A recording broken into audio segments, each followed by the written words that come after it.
Marc Raimondi for ESPN, back with you today with a special guest, Super Sage Northcutt. It has been a very long time since we've seen you, Sage. It's been over almost 4 years since the last time you fought, but you have a fight coming up finally, May 5th, one championship against the opponent Ahmed Mujtaba. And a lot to cover with you, a lot to ask, but I guess first, how are things? What are you up to? What have the last 4 years of your life been like? Man, you're exactly right. It's been a long time, almost 4 years. It's crazy. So over this past couple years, I've been staying in shape. I've been training hard. First fight back for one championship, and I couldn't be more excited that it's in the U.S. So super pumped for that. And right now, at this moment, I'm in Sacramento, California. So that's where my training camp's at. Train at Team Alpha Male. Be going up to Tahoe and getting some elevation training. So just been super stoked and trying to stay sharp. So you have the fight coming up. It's in Colorado, of course, against Mujtaba. 170-pound fight, correct? Yes, 170, but it's lightweight. So in other organizations, lightweight's 155, but for one championship, 170 is hydrated. So it's a little different. Right, exactly. So the last time we saw you, it was 2019. It was against Cosmo Alexandre. And things didn't go quite your way that night out in Asia. How has your recovery been from that injury? I know that you broke several bones in your face. Yeah, I'm all healed up now. I'm all recovered. It did take some time. Obviously, injuries happen in the sport of mixed martial arts. Most sports, people get injured. So whether you're training or competing, so it did take some time. But I'm all healed up, and I had an off night for my first fight with one championship, but super excited for this fight back, and I've been training really hard. What was the hardest part about recovering from that? Because I mean, I think to most people, Sage, who are not fighters, the prospect of having bones in your face broken, it doesn't sound too attractive. So what was like the hardest part? Man, I think with any kind of injury you have, if you look at some of the best champs in the world. You look at Conor McGregor, he broke his leg so bad. Anderson Silva snapped his shin. You look at all these different champions. Khabib, he had a hurt knee for a long time. You look at some of the best guys in the world, and injuries happen. So people have off nights. People have times that aren't their time. But I think the hardest part for me was not getting to do anything. So just kind of sitting around, just waiting. That's the part that got me, because I'm very active. I like to go get it. I like to go after it and go train. So that was the hardest part for sure. I'm sure that you were still able to work out, right? I mean, you've had like an 8-pack since you were like a young child, so I'm sure you were still able to work out, right? Man, I'm super blessed being able to train hard and stuff since I was a little kid, working out, eating right. But no, for the short bit after, while I was healing up, there was a period of time where obviously I was told by the doctors, hey, you can't work out, can't do much, don't want to get your blood up, you want to make sure you keep your heart rate down. So for me, I just tried to eat super healthy. I stay in shape all the time, but eating clean was my biggest deal during that time. What did you do to pass the time? Like during those, those days and weeks and months where, you couldn't work out, and working out has been such a big part of your life forever. What'd you do? I started getting into some gaming. I was playing video games with my brother, some friends, a lot of Call of Duty. I thought that was pretty fun. Then also I was studying up on different fighters, watching their fights, kind of breaking stuff down, going back and looking at my old fights, my professional career that I've had so far, and kind of breaking down my own fights. That's kind of what I was up to for a while, and then trying to get back into it also. I think you were supposed to come back in 2020 and 2021, if I'm not mistaken, right? And then you had a pretty bad bout of COVID-19. Can you tell us about that a little bit? Absolutely. So yeah, I was set to come back sooner, and it's a bummer that I haven't got to yet. But I'm just a few weeks away now. I was set to fight Shinya Aoki. He's a legend in the sport for grappling, so that was going to be super cool fight. I was excited for that. Unfortunately, everybody knows that majority of everyone's caught in COVID now, but just the timing was so bad, because a week before flying out all the way to Singapore overseas from the US, I came down with COVID and was battling that. So I was out from training, it took me like a week. I was trying to sit around just hoping I would get better, and I didn't get better fast enough. So that fight got postponed, and now it's time to step back out there May 5th. How bad did the symptoms get for you, and how long did they take to go away? You know, I think the part that got me was everybody's symptoms are different with COVID, obviously. And I know how people are like having COVID, no matter what you're doing and stuff, like talking about it's like a weird subject. But for me, I tried training through it. I tried keeping my own cardio. So like, even though when I found out I had COVID, I wasn't going to Uriah Faber's gym or training mixed martial arts for that time. I was still trying to push myself. So I was trying to go jogging on my own or walking on the treadmill or doing some kind of cardio until I made myself worse. And obviously was told by the doctors, hey, you have to sit back and can't do anything. Don't get your heart rate up. And just kind of had to let myself heal up from that. It's one of those funny things, because some people, when they get it, they feel nothing. And other people, even people like yourself who are in incredible physical shape, we mentioned the eight pack of abs earlier. Sometimes you guys can get it severely. It's a really weird thing. Yeah, it's super weird. That's the thing. It's interesting. A lot of athletes are so tuned in with their body that they know, like, hey, I'm feeling a little run down. Even if you're not sick, you feel run down. You need some extra sleep, whatever it might be. But yeah, it's definitely strange. So you went through all that stuff, between the facial injuries, the COVID-19. These are major setbacks. It's been a long time since you fought. You have always kept an incredibly positive attitude over the years in MMA, in interviews, and I'm sure behind the scenes as well, not in front of the cameras. Any dark moments, or were you just positive? Were you the Super Sage that we all know and love the whole time? Oh man, thank you. There's definitely times, like, obviously you have an injury, not just me, anybody that has an injury, and you're in a professional sport or even not a professional sport, it's a bummer. You're like, man, I want to get back out there. Like, for me, I had an off night. My first night was one, and I'm like, man, that stinks. I want to get back out there and perform great. That wasn't my best performance. It was an off night, and I want to heal up as fast as possible. So yeah, you're down definitely for a little bit, just kind of bummed out. And but like, I believe God has plans for my future, and there's things that are in store. What seems as a setback is actually something that, looking back now, you're like, hey, it's setting something up that's great. I'm coming back into fight, my first fight back, getting to fight in the US, getting to have US fans engaged and getting to watch. Like, I think it's a great card for my first fight back. Did you get, like, because again, we've always seen you so, so sunny and so, happy all the time. Did you get depressed? Like, was there moments where you felt like, hey, maybe I can't come back and do this again? Whoa, you can ask people that were right there with me. Obviously, after my fight, I'm all healed up now, good to go. But right after the fight, that same, within those 24 hours, I was like, man, I wonder like how soon I can come back. I was already thinking in my head about coming back. Of course, I was upset with my performance. Of course, I was upset with how things were at that moment. And I was like, man, it's gonna take some time to heal up.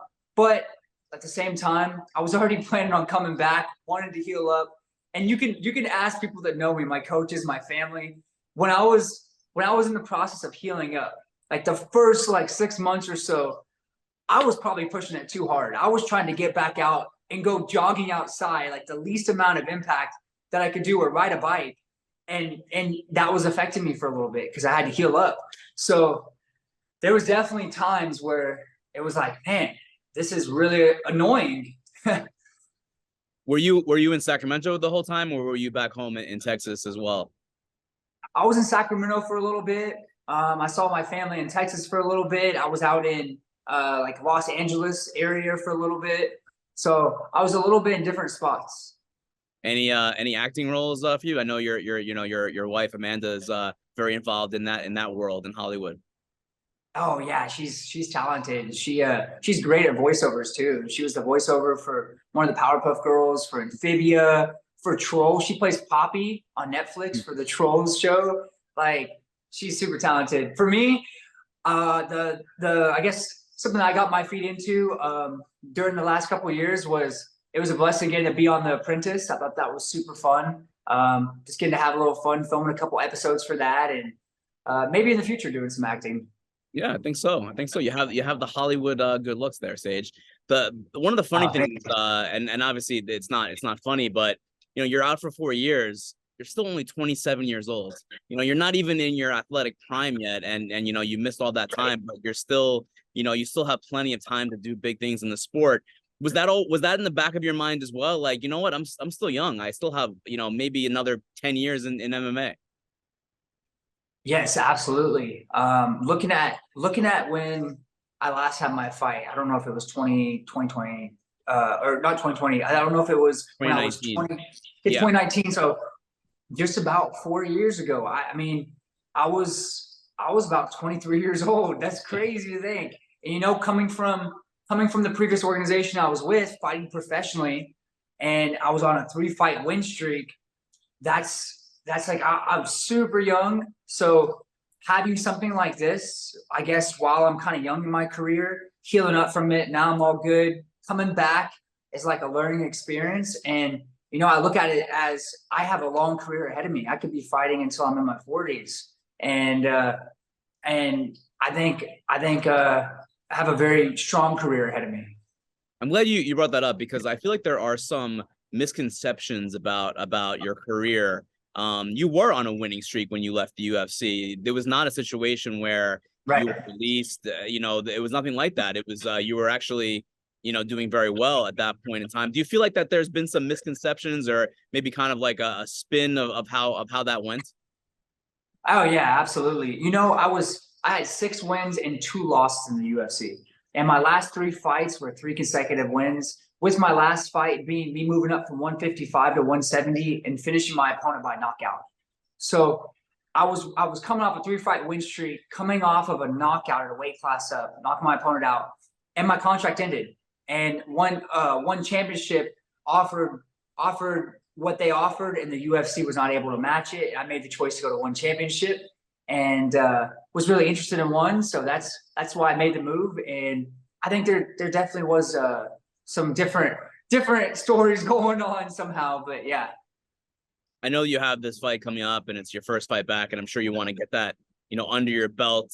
But when you look ahead, when you look to the future, what do you see? What are the goals? What are your ambitions in MMA moving forward? So my goals haven't changed. Just like most fighters, I want to be the world champ.